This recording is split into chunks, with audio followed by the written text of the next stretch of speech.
बच्चों, कक्षा 9 में संस्कृत विषय में आज हम अध्ययन कर रहे हैं एकादश पाठः ज्ञातव्यपाठ पर्यावरण अर्थात पर्यावरण।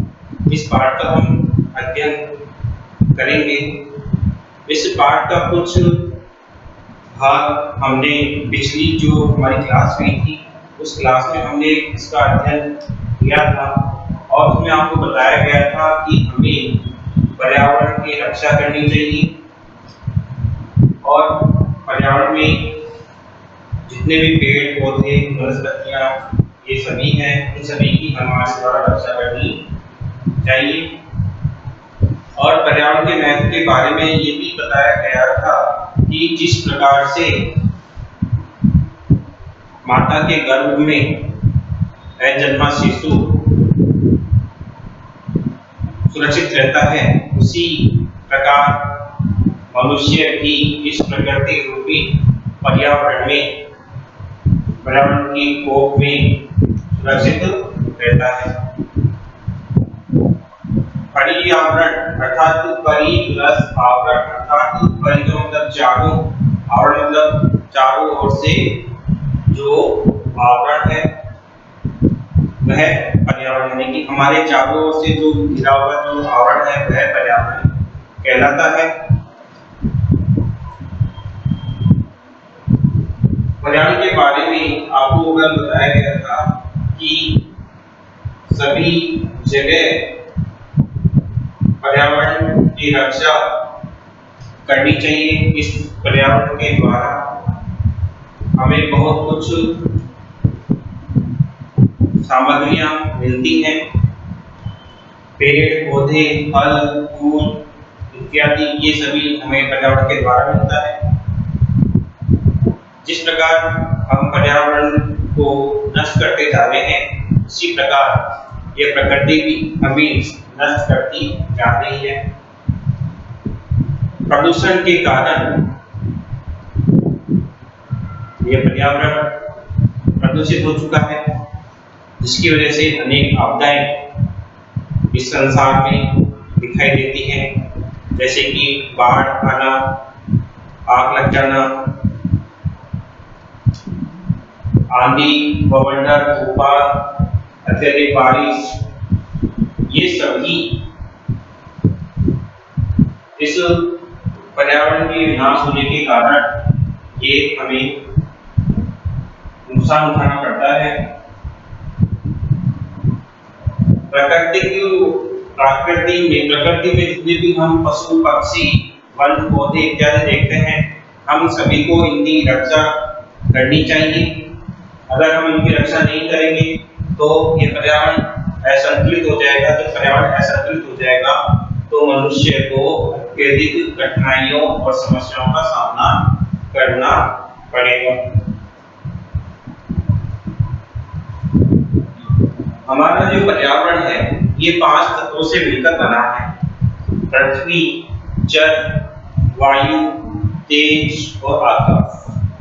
जिस प्रकार से ये पर्यावरण 5 तत्वों से मिलकर बना है, पृथ्वी, जल, वायु, तेज, आकाश, उसी प्रकार हमारा जो शरीर है वो भी 5 तत्वों से मिलकर बना है: पृथ्वी, जल, तेज, वायु और आकाश। और इन्हीं के द्वारा ये प्रकृति सुरक्षित है और इन्हीं के द्वारा ये प्रकृति हमें नुकसान पहुंचाती है। आजकल मनुष्य पेड़ पौधों को नुकसान पहुंचाने के चक्कर में, आधुनिक सुख सुविधा को प्राप्त करने के चक्कर में इन वनों को काटा जा रहा है। इसके कारण ये पर्यावरण असंतुलित हो गया है। वनों की कमी के कारण बारिश नहीं होती है, कहीं पे अत्यधिक बारिश हो जाती है। तो इस प्रकार से ये सब कारण मनुष्य ही है, जिसकी वजह से ये प्रकृति असंतुलित होती जा रही है। कई ऐसे यहाँ पे पशु पक्षी हैं जो विलुप्त होने के कगार पर हैं और कुछ विलुप्त हो चुके हैं, क्योंकि उनके समान को वातावरण यहाँ पर उपलब्ध नहीं मिल पा रहा है, जिसकी वजह से वो विलुप्त हो रहे हैं। और आज भी हम देखते हैं तो कुछ पशु पक्षी भी विलुप्त होने के कगार पर है। जिसके कारण ये प्रकृति असंतुलित हो रही है। मनुष्य की जो मांगलिक कार्य होते हैं, मनुष्य के मांगलिक कार्य जो होते हैं वो सभी हमें पर्यावरण से प्राप्त होते हैं। मांगलिक सामग्री पेड़ पौधे, फूल पौधे, पत्तियां वगैरह, ये सब मांगलिक सामग्री हमें पर्यावरण से प्राप्त होती है। और पर्यावरण अगर असंतुलित होगा, प्रदूषित होगा, तो जल का बहाव यानी कि बाढ़ इत्यादि जो है आपदाएं, वो निरंतर मनुष्य को भयभीत करती रहेंगी और लगातार वो आती रहेंगी। इस प्रकार से अगर मनुष्य अपने जीवन में इस प्रकार के कार्य करता रहता है, प्रकृति को नुकसान पहुंचाता रहता है, पर्यावरण को प्रदूषित करता है, तो मनुष्य का मंगल इसमें कहां पर। यहाँ तक हमने पिछली जो हमारी क्लास थी उसमें हमने पढ़ लिया था, और अब इसके आगे जो भाग है उसके बारे में हम अध्ययन कर रहे हैं। अतएव अस्माभि प्रकृति रक्षणीया, इसलिए हमें भी प्रकृति की रक्षा करनी चाहिए। यानी कि जिस प्रकार से प्रकृति में जल प्लावन, बाढ़, तूफान, आंधी, भूकंप, उल्कापिंडों का गिरना, तूफान, प्रकोप, भूकंप इत्यादि जो आते हैं, उसकी वजह से हमारे मनुष्य का मंगल नहीं होता है। तो कहा गया कि इसलिए हमें भी प्रकृति की रक्षा करनी चाहिए। तेन च पर्यावरण रक्षितम् भविष्यति, इसके द्वारा पर्यावरण की रक्षा होगी। अगर हम प्रकृति की रक्षा करेंगे तो ही पर्यावरण की रक्षा होगी। प्राचीन काले लोक मंगल सांसिनः ऋषियो वने निवसन्ति, अर्थात प्राचीन समय में लोक मंगलाकांक्षिनः, लोगों का कल्याण चाहने वाले, लोगों के कल्याण की इच्छा से ऋषियों वने निवसन्ति, ऋषि वन में रहते थे। यानी कि लोगों के कल्याण के लिए ही ऋषि प्राचीन समय में वन में रहते थे। यतोहि, क्योंकि वने सुरक्षितम, पर्यावरण उपलब्ध है इसमें, क्योंकि वन में सुरक्षित पर्यावरण उपलब्ध होता था, इसलिए प्राचीन समय में जितने भी ऋषि महर्षि हुए हैं वो सभी कहाँ निवास करते थे? जंगलों में निवास करते थे, वन में निवास करते थे। तत्र विविधा स्रोत रसायन ददाति, तत्र मतलब वहां कहाँ? वनों में। तत्र मतलब वहां कहाँ? वनों में। विविध प्रकार के, विविध पक्षी कल भोजनम स्रोत रसायनम देते, यानी कि अपनी सुंदर कलरव से, स्रोत रूपी सुंदर कलरव की आवाज से हमें बहुत ही सुंदर रसायन वो उपलब्ध कराते थे। यानी कि हमें उनकी मधुर कलरव को सुनकर के हमें बहुत ही प्रसन्नता प्राप्त होती थी और मन को भी अच्छा लगता था और हमारे श्रोतों को भी अच्छा लगता था। इसीलिए प्राचीन समय में जो ऋषि महर्षि है वो लोगों के मंगल के लिए वन में रहते थे, और वन, क्योंकि वन सुरक्षित पर्यावरण रहता था और वहाँ विभिन्न प्रकार के जो पक्षी हैं उनके कलरव से वो हमेशा गुंजायमान रहता था और हमारे मन को और हमारे कान को बहुत ही अच्छा लगता था। सरितो गिरि निर्झराश्च अमृत स्वादु निर्मलम जलम प्रयच्छन्ति,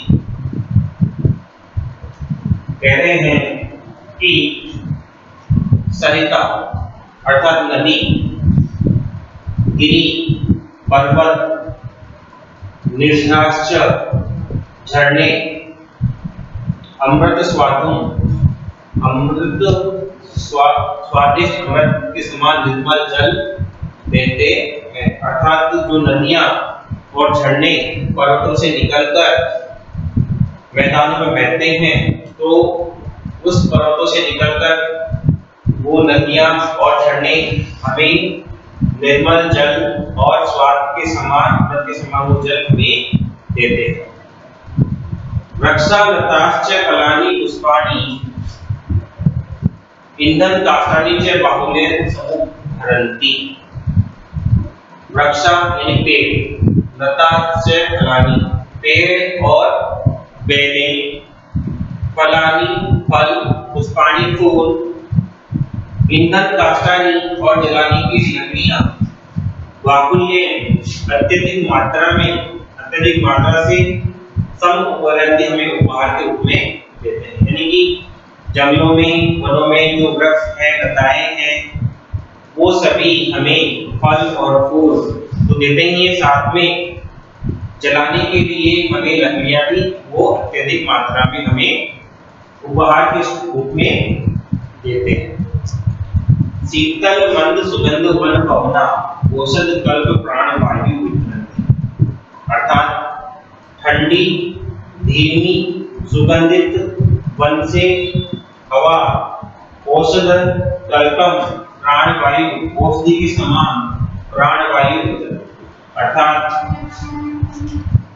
वृक्षों से क्या मिलता है? अभी शीतल मंद सुगंध होने, यानी कि पेड़ों के कारण हमें ठंडी, धीमी और सुगंधित जो पवन होती है वो हमें वनों से, औषधियों से और वृक्षों से हमें प्राणवायु ये बांटते हैं।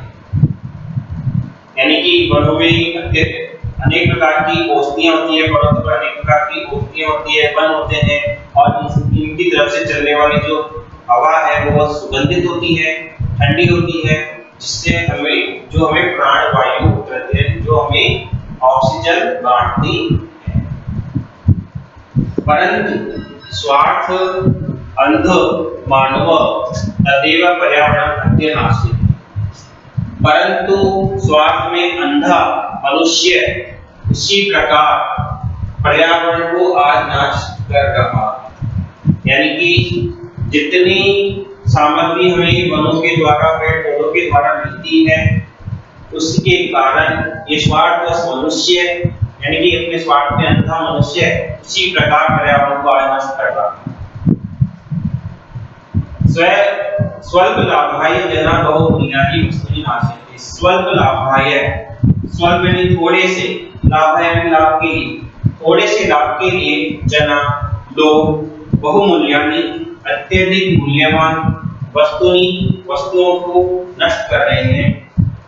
यानी कि थोड़े से लाभ के लिए ये जो बहुमूल्य पेड़ पौधे हैं, वृक्ष हैं, उन्हें वो नष्ट कर रहे हैं। जना यंत्रागाराणा विषाक्तम जलम नद्यां निपातन्ते, लोग कारखानों के जहरीले जल को, विषैले जल को नदी में डाल रहे हैं। तेन मत्स्यादीनां जलचराचर सननेव नाशो भवति, जिसके द्वारा मछलियां इत्यादि जो जलचर है, जल में रहने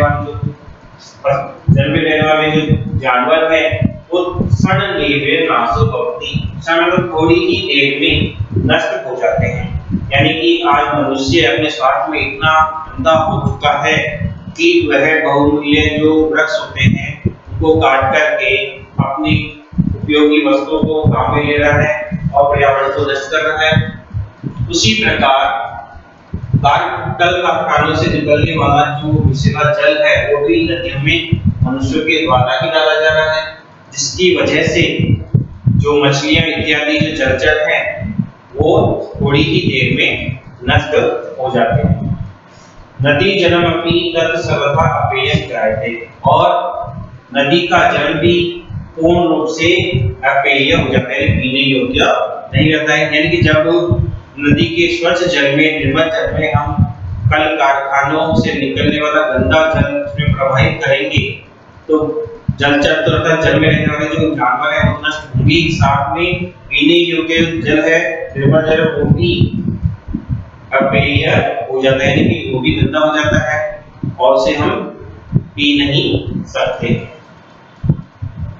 मानवः व्यापार वर्धनाय वन रक्षां निर्विवेकं चिन्तयति, मानव मनुष्य व्यापार वर्धनाय, व्यापार को बढ़ाने के लिए, उद्योग को बढ़ाने के लिए, वन रक्षां निर्विवेकं चिन्तयति, वनों के वृक्षों को बिना किसी विवेक के काटते जा रहे हैं, अर्थात बिना किसी मतलब के वो उन्हें काटते जा रहे हैं। तस्मात् अवष्टि प्रवर्ते, जिससे अवष्टि पन होती है। अवष्टि का मतलब होता है ना कि अल्पवृष्टि, अनावृष्टि इत्यादि जो वृष्टियां कहलाती है वो अल्पवृष्टि है। अल्पवृष्टि मतलब कम बारिश होना, अनावृष्टि मतलब बहुत ज्यादा बारिश होना। तो उसकी वजह से अवृष्टि बढ़ रही है, यानी कि वर्षा नहीं हो पा रही है, और वो भी है तो कहीं पर ज्यादा हो रही है, जिसकी वजह से वहां पर बाढ़ इत्यादि ये आ जाते हैं। वन पशुश्च शरण रहिता ग्रामेषु भद्रं विदधति।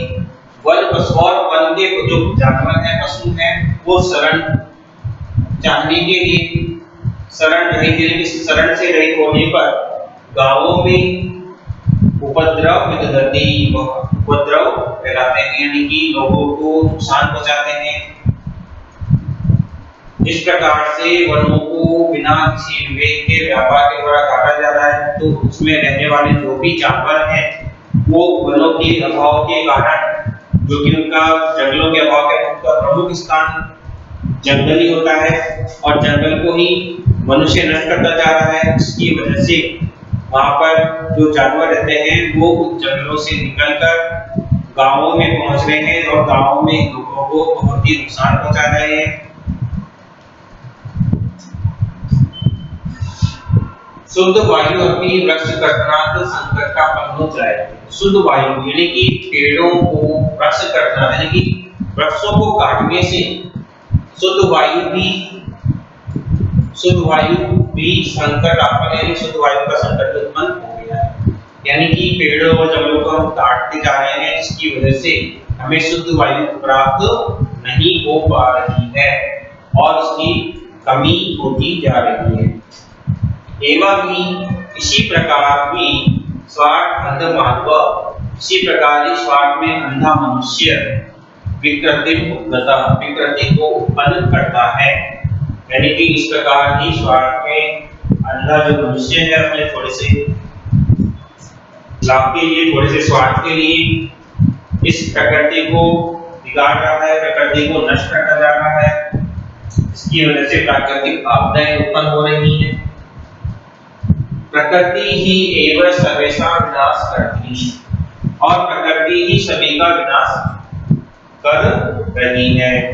यानी कि जिस प्रकार से मनुष्य अपने स्वार्थ में अंधा होकर के प्रकृति को नुकसान पहुंचा रहा है, उसी प्रकार प्रकृति ही सभी का विनाश करती जा रही है। विकृते उपगते पर्यावरणे विविधा रोगा भीषण समस्या च संभवन्ति। विकृति उपगते यानी कि विकृति के उत्पन्न होने से, यानी कि प्रकृति का संतुलन बिगड़ जाने से पर्यावरण में विभिन्न प्रकार के जो रोग हैं और भयानक जो समस्याएं वो संभव होती हैं। यानी कि प्रकृति को नुकसान पहुंचाने से प्रकृति हमें भी नुकसान पहुंचा रही है, और प्रदूषित होने के कारण पर्यावरण में अनेक प्रकार के रोग और विषम समस्याएं उत्पन्न हो रही हैं। तब सर्वम इदानीं चिंतनीय प्रतिभाति, यह सभी इस समय सोचने योग्य बात है। यानी कि तब यानी कि वह सभी इस समय चिंता के योग्य है, ये सभी हमें सोचना चाहिए। धर्मो रक्षति रक्षिता इत्याश्वचनम, धर्म से ही रक्षा होती है, ऐसे ऋषियों के वचन। धर्म रक्षति यानी धर्म रक्षा करता है, रक्षिता है आश्वचन, धर्म ही धर्म से रक्षा करता है, धर्म ही धर्म से रक्षा करता है। इत्याश्वसनम ये ऋषियों के वचन हैं। किनके वचन हैं? ऋषियों के वचन हैं। पर्यावरण संरक्षण भी धर्मस्य मूलभूतम ऋषयः प्रतिपादितवन्तः। पर्यावरण रक्षण भी, पर्यावरण की रक्षा भी धर्मस्य अंगमिति, धर्म का ही अंग है, ऐसा ऋषियों ने प्रतिपादित किया है, ऐसा ऋषियों के द्वारा बताया गया है। क्या बताया गया ऋषियों के द्वारा? कि धर्म के द्वारा ही धर्म की रक्षा होती है, ऐसे ऋषियों के वचन हैं। और पर्यावरण की रक्षा, पर्यावरण रक्षण भी धर्म, पर्यावरण की रक्षा भी धर्म का ही अंग है, ऐसा ऋषियों के द्वारा प्रतिपादित किया गया, ऋषियों के द्वारा बताया गया है। अतएव वापी ओप तडागादि निर्माणम देवायतन विश्राम गृहादि शापनंच धर्म सिद्धि श्रोत्र रूपेण अंगीकृतम। अतएव इसलिए ही वापी, वापी का मतलब वापी,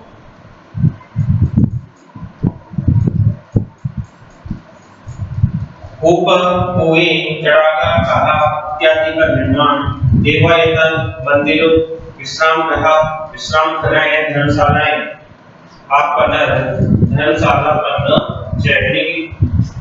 ये सभी धर्मशालाओं का निर्माण करना धर्म सिद्धि, धर्म की सिद्धि के लिए इन स्रोतों के रूप में स्वीकार किया गया है। यानी कि इसीलिए कुएं, तालाब और बावड़ियों का निर्माण किया जा रहा है और मंदिर, धर्मशालाओं इत्यादि को बनाया जा रहा है, जो कि धर्म सिद्धि के स्रोत के रूप में स्वीकार किया गया है। इसको स्वीकार किया धर्म सिद्धि के रूप में वापी उपदरा का निर्माण, यानी कुएं, बावड़ी, तालाबों का निर्माण करना, मंदिरों का निर्माण करना, विश्राम गृह इत्यादि का निर्माण करना ही धर्म सिद्धि के स्रोत के रूप में स्वीकार किया। धर्म को सिद्ध करने के लिए ही इन सभी का, ये जो सभी स्रोत बताए गए हैं, इन सभी स्रोतों को स्वीकार किया गया है। कुकुर, शुकर, सर्प, नकुलादि, स्थलचरा, मत्स्य, कच्छप, मकर, प्रवर्तय, जलचराश्च आदि रक्षणीया। अर्थात कुकर मतलब कुत्ते, शुकर, सुवर, सर्प, श्याम, नकुल आदि नकुल इत्यादि स्थलचर, यानी कि ये सब कौन से उसमें स्थलचर, धरती पर चलने वाले कुत्ते, सुअर, श्याम और नेवला इत्यादि जो स्थलचर है, यानी कि स्थल पर चलने वाले जो जानवर हैं। मत्स्य, कच्छप, मकर, प्रवर्तय, जलचराश्च, मछली, कछुआ, मगरमच्छ इत्यादि जलचर हैं। तो ये भी रक्षणीय, ये भी हमें रक्षा करनी चाहिए। कौन कौन से स्थलचर? कुत्ते, सुअर, सांप, नेवला जो स्थलचर हैं इनकी, और मछली, कछुए, मगरमच्छ इत्यादि जो जलचर हैं इनकी भी हमें रक्षा करनी चाहिए। यतः ते स्थलमलानां अपनोदिनं जलमलानां अपहरणश्च, क्योंकि ये सभी भूमि की गंदगी को दूर करने वाले, यतते क्योंकि ये सभी, यत मतलब क्योंकि, ते मतलब वे सभी कौन? कुकर, शुकर, सर्प, नकुल, मत्स्य, कच्छप, मकर इत्यादि जलचर और स्थलचर, क्योंकि वे सभी स्थलमलानां अपनोदिनं यानी भूमि की गंदगी को दूर करने वाले, जलमलानां जल की मलिन होने, गंदे जल को दूर करने वाले हैं। इसीलिए हमें इन सबकी रक्षा करनी चाहिए, क्योंकि ये सभी स्थलचर और जलचर भूमि की गंदगी और जल की गंदगी को दूर करते हैं। इसलिए हम सभी को इसकी भी रक्षा करनी चाहिए। प्रकृति रक्षा एवं लोक रक्षा संबंधी, प्रकृति की रक्षा के द्वारा ही इस लोक की रक्षा संभव होती है। इत्यत्र नास्ति संशय, इसमें कोई संशय नहीं है कि प्रकृति की रक्षा के द्वारा ही संसार की जो रक्षा हो पाती है, इसमें किसी प्रकार का कोई संशय नहीं है। इस प्रकार से ये जो हमारा पाठ है, एकादश पाठ पर्यावरण, ये यहीं पर समाप्त होता है। इस पाठ के जो 2 क्लासें हुई हैं, इन 2 क्लासों में किसी प्रकार की कोई जानकारी आपको पूछनी है तो आप मुझसे संपर्क कर सकते हैं। एक बार वापिस इस सेकंड भाग को रिपीट कर लेते हैं ताकि आपको अच्छी तरह से ये समझ में आ जाए। अतएव इसलिए अस्माकं, यानी इससे पहले जो हमने पढ़ा था उसमें बताया गया था कि तालाब, कुएं जो है इन सभी के द्वारा मनुष्य का जो मंगल है वो संभव नहीं है, इसलिए हमें प्रकृति की रक्षा करनी चाहिए। तेरह पर्यावरण के द्वारा पर्यावरण की रक्षा होगी। प्राचीन काले लोक मंगल रचना, प्राचीन समय में लोगों का कल्याण चाहने वाले ऋषि वन में निवास करते थे। यानी कि प्राचीन समय में जो ऋषि महर्षि हैं वो संसार के कल्याण के लिए वन में निवास करते थे। यतो ही वने सुरक्षितम पर्यावरण उपलब्ध रहते इसमें, क्योंकि वन में सुरक्षित पर्यावरण उपलब्ध था, इसकी वजह से वो यहाँ पर निवास करते थे। तत्र विविधा वेदा कल पूजन भी स्रोत रसायन होती, वहाँ विभिन्न प्रकार के जो पशु पक्षी हैं वो स्रोत सुंदर कलरों के द्वारा सुंदर रसायन वो समर्पित करते हैं, देते हैं, जिसकी वजह से कानों को बहुत अच्छा लगता है। यानी कि वहां पर विभिन्न प्रकार के पक्षी निवास करते हैं जंगलों में, और उनके कलरव से कानों को एक रसायन प्राप्त होता है, यानी कि कानों को बहुत अच्छा लगता है। सरिता किवी निर्जरस से अमृत स्वाद निर्मल जनम चलती, नदियां और पहाड़ों से निकलने वाले झरने अमृत और स्वाद से भरे हुए जल को देते हैं। वृक्षालताश्च फलानि पुष्पाणि इंदन काष्ठानि च बाहुल्येन समुपरन्ति। वृक्ष लताश्च और लताएं, वृक्ष और लताएं का वृक्ष और बेलें, फल और फूल और ईंधन काष्ठानि जलाने के लिए लकड़ियां बाहुल्येन समुपरन्ति अत्यधिक मात्रा में उपहार के रूप में हमें देते हैं। शीतल मंद सुगंध वन पवना औषध कल्प प्राण वायु ठंडी धीमी सुगंधित वनों से चलने वाली हवाएं औषधि के रूप में हमें प्राणवायु आती है। यानी कि ठंडी और धीमी सुगंधित वनों से चलने वाली जो हवा है वो औषधि के रूप में, औषधि के समान हमें प्राणवायु बांटती है। परंतु स्वार्थ अंधो मानव तदेव पर्यावरण अध्यनाशे, परंतु स्वार्थ में अंधा मनुष्य उसी प्रकार पर्यावरण को आज नष्ट कर रहा है। स्वल्प लाभाय जना बहुमूल्यानि वस्तूनि नाशयन्ति, थोड़े से लाभ के लिए लोग बहुमूल्य वस्तुओं को नष्ट कर रहे हैं। जनाः यंत्र काराणाम विषाक्त जलम नद्या निपातयन्ति, और लोग कारखानों से निकलने वाला जहरीला जल नदियों में डाल रहे हैं। तेन मत्स्यादीनां जलचराणां शरीरे नाशो भवति, जिसके द्वारा मछलियां इत्यादि जो जलचर है वो थोड़ी ही देर में नष्ट हो रहे हैं। नदी जलम अपि तत् सर्वथा अपेयं जायते, नदी का जल भी पूर्ण रूप से पीने योग्य नहीं रहा है।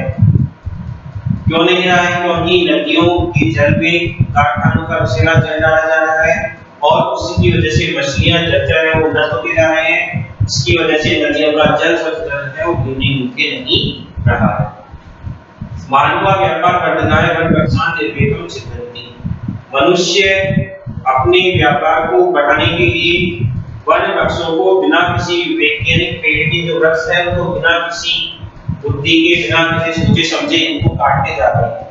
अर्थात वो आगे आने वाले भविष्य की संकट को नहीं समझ रहे हैं, आने वाली समस्या को नहीं समझ रहे हैं और बिना किसी रोक टोक के वे वन वृक्षों को काटते जा रहे हैं। तस्मात् अवृष्टि प्रवृत्ति से अवृष्टि बढ़ती है।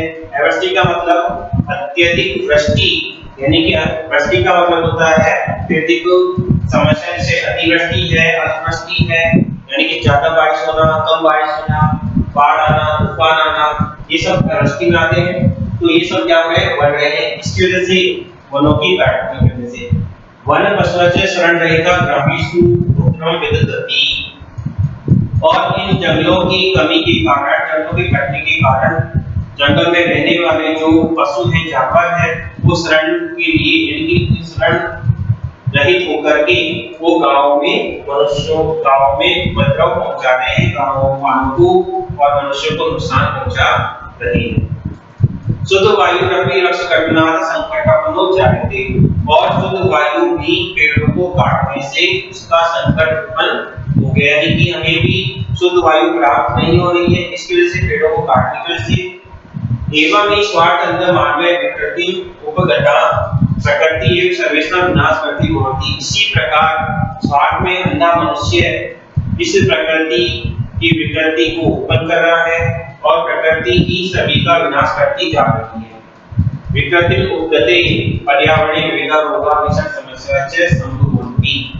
प्राकृतिक असंतुलन उत्पन्न होने से पर्यावरण में विभिन्न प्रकार के रोग और भयंकर समस्याएं संभव हो रही हैं, उत्पन्न हो रही है।